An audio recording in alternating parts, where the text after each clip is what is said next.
नमस्कार, बहुत बहुत स्वागत है आपका।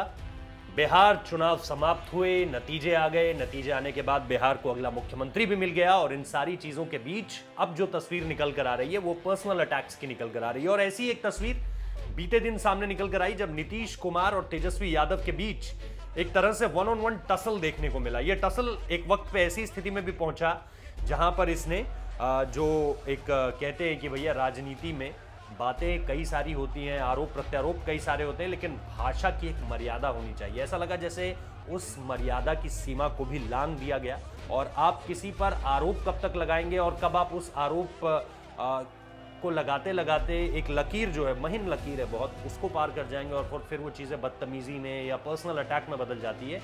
वो समझना आज की राजनीति में धीरे धीरे कमतर होता चला जा रहा है। यही तेजस्वी यादव थे जो बिहार चुनावों से ठीक पहले मान मर्यादा इन सारी चीज़ों की बात करते थे, संयम अनुशासन, ये सारी की सारी चीज़ें इनकी बातों में भी दिखती थी। इन सारी की सारी चीज़ों को ये अपने साथ जोड़ना भी चाहते थे, लेकिन चुनाव जैसे ही खत्म हुए, जैसे ही सेशन शुरू हुआ, वैसे ही वो सारी की सारी चीज़ें सामने निकल कर आने लगी है, जिनको लेकर के आप कह सकते हैं कि देखिए ये सब कुछ ढकोसला था, ये सब कुछ एक तरह से प्लानिंग का हिस्सा था कि अभी हमें अपने आप को ऐसे प्रोजेक्ट करना है क्योंकि बिहार की जनता के वोट चाहिए। उसके बाद किस तरह से चीज़ें सामने निकल कर आई, ये बिहार विधानसभा में जो शुक्रवार का सत्र था वहां पर देखने को मिल गया।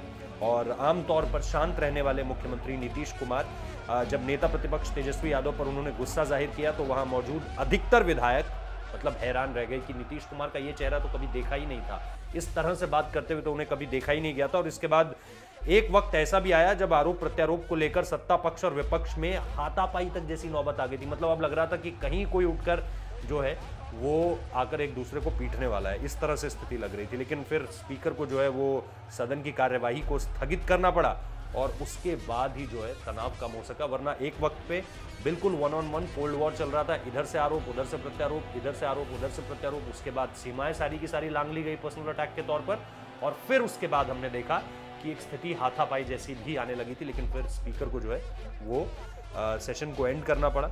और इसके साथ साथ आपको ये भी बता देता हूं कि तेजस्वी ने सीएम नीतीश कुमार पर हमला बोलते हुए कई बार निजी हमले किए। आखिर ये पूरा का पूरा विवाद क्यों हुआ?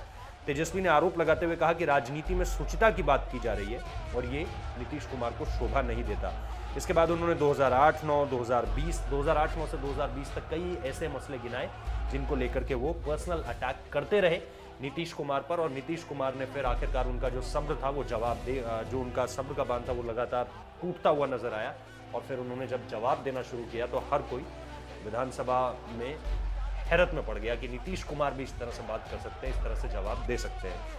तो अब ये कुछ देखने को मिल रहा है और साफ तौर पर उनका ये कहना कि ये बकवास बोल रहा है, ये अपने आप में बताता है कि नीतीश कुमार अब थोड़े से झल्ला जरूर गए थे जो तेजस्वी यादव ने उनके ऊपर टीका टिप्पणी की या जिस तरह से उन्होंने पर्सनल अटैक किए। हालांकि राजनीतिक मसले पर बयानबाजी होती तो शायद वो इतने गुस्सा नहीं होते, इतने नाराज नहीं होते, इस तरह से आपा नहीं होते, लेकिन क्योंकि बातें पर्सनल अटैक को लेकर थी तो नीतीश कुमार ने भी जवाब देना बेहतर समझा। बहुत बहुत शुक्रिया इस वीडियो को देखने के लिए।